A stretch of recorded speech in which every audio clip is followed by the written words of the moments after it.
संकल्प जुड़े हैं। अमृतकाल का यह 25 वर्ष का कालखंड स्वतंत्रता का स्वर्णिम शताब्दी का और विकसित भारत के निर्माण का कालखंड है। ये 25 वर्ष हम सबके लिए और देश के प्रत्येक नागरिक के लिए कर्तव्य के प्रकाष्ठा करके दिखाने की है। यह हमारे सामने युग निर्माण का अवसर है और हमें इस अवसर के लिए 100% समर्थाय के साथ हर क्षण कार्य करना है। हमें 2047 तक ऐसे राष्ट्र का निर्माण करना है जो अतीत के गौरव से जुड़ा हो और जिसे आधुनिकता का हर स्वर्णिम अध्याय हो। हमें ऐसा भारत बनाना है जो आत्मनिर्भर हो और जो अपने मान्य दायित्व को पूरा करने के लिए भी समर्थ हो। ऐसा भारत जिसमें गरीबी न हो, जिसका मध्यम वर्ग भी वैभव से युक्त हो। ऐसा भारत जिसकी युवा शक्ति और नारी शक्ति समाज और राष्ट्र को दिशा देने के लिए सबसे आगे खड़ी हो, जिसके युवा समय से 2 कदम आगे चलते हो।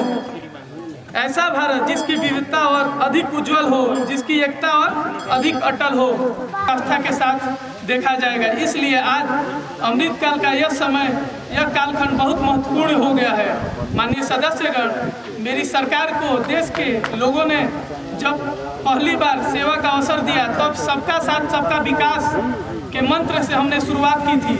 समय के साथ इसमें सबका विश्वास, सबका प्रयास भी जुड़ गया। यह मंत्र आज विकसित भारत के निर्माण की प्रेरणा बन चुका है। विकास के इस कर्तव्य पथ को चलते हुए मेरी सरकार कुछ ही महीने में 9 वर्ष पूरे हो जाएंगे। मेरी सरकार के लगभग 9 वर्ष में भारत के लोगों ने अनेक सकारात्मक परिवर्तन पहली बार देखे हैं। सबसे बड़ा परिवर्तन यह है कि आज हर भारतीय का आत्मविश्वास शीर्ष पर है। दुनिया का भारत को देखने का नजरिया बदला है। जो दशकों तक इंतजार किया वे इन वर्षों में उसे मिली है। जिस आधुनिक इंफ्रास्ट्रक्चर की हम कामना करते थे वह इन वर्षों में देश ने बनाना शुरू किया है।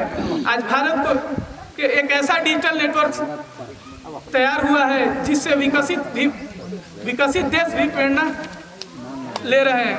बड़े बड़े घोटालों, सरकारी योजनाओं में भ्रष्टाचार की जिन समस्याओं से देश ने मुक्ति चाहता था वह मुक्ति अब देश को मिल रही है। पॉलिसी पैरालिसिस की चर्चा से बाहर आकर आज देश की पहचान देश की दूररंगी दृष्टि के लिए फैसलों के लिए हो रही है। इसलिए हम दुनिया की 10वीं नंबर के अर्थव्यवस्था से 5वीं नंबर पर पहुंच गए हैं। यही वो नींव है जो आने वाले 25 साल में विकसित भारत के निर्माण के आत्मविश्वास को बुलंद करती है। माननीय सदस्यगण, भगवान बागेश्वर ने कहा था काकय कैलाश, अर्थात कर्म ही पूजा है, कर्म में ही शिव है। उनके दिखाए मार्गों पर चलते हुए मेरी सरकार राष्ट्र निर्माण के कर्तव्य को पूरा करने में तत्परता से जुटी है। आज भारत बहुत स्पीड और स्केल पर काम करने वाली सरकार है। आज भारत में इनोवेशन टेक्नोलॉजी के माध्यम से जन कल्याण को सर्वोपरि करने वाली सरकार है। आज भारत में महिलाओं के सामने हर बाधा को दूर करने वाली सरकार है। आज भारत की प्रगति के साथ प्रकृति का भी संरक्षण करने वाली सरकार है। आज भारत में विरासत के संरक्षण के साथ आधुनिकता को बढ़ावा देने वाली सरकार है। आज भारत में अपनी वैश्विक भूमिका को लेकर आत्मविश्वास से आगे बढ़ाने वाली सरकार है। माननीय सदस्यगण, मैं आज इस सत्र के माध्यम से देशवासियों का आभार व्यक्त करता हूं कि उन्होंने लगातार 2 बार एक स्थिर सरकार को चुनी है। मेरी सरकार से देशित में को सर्वोपरि रखा है। नीति रणनीति में समर्थ परिवर्तन इच्छा शक्ति दिखाई है। सर्जिकल स्ट्राइक से लेकर आतंकवाद पर कठोर प्रहार, LOC से लेकर LAC तक हर दुस्साहस के कड़े जवाब दिए तक, आर्टिकल 370 हटाने से लेकर 3 तलाक तक मेरी सरकार की पहचान एक निर्णायक सरकार की रही है। स्थिर और निर्णायक भ्रष्टाचार के चलन को भी खत्म करने के लिए प्रभावी सिस्टम बनाया गया है। आज सरकार कामों में टेंडर और खरीद के लिए गवर्नमेंट ई-मार्केट जेम्स पोर्टल जैसी व्यवस्था है, जिससे अब तक 3 लाख करोड़ रुपए से अधिक ट्रांजैक्शन हुआ है। राष्ट्र निर्माण में ईमानदार योगदान देने वाले को आज विशेष सम्मान दिया जा रहा है। इनकम टैक्स रिटर्न फाइल करने में कई जटिलताओं को खत्म कर देशवासियों का जीवन आसान बनाया गया है। फेसलेस जांच को बढ़ावा देने की वजह से व्यवस्था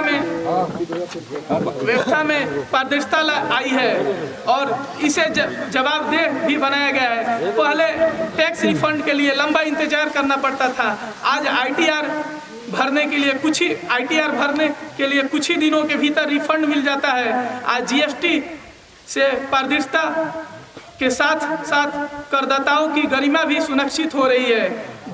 जन धन आधार मोबाइल से फर्जी लाभार्थियों को हटाने से लेकर one nation one ration card एक बहुत बड़ा स्थायी सुधार हमने किया है।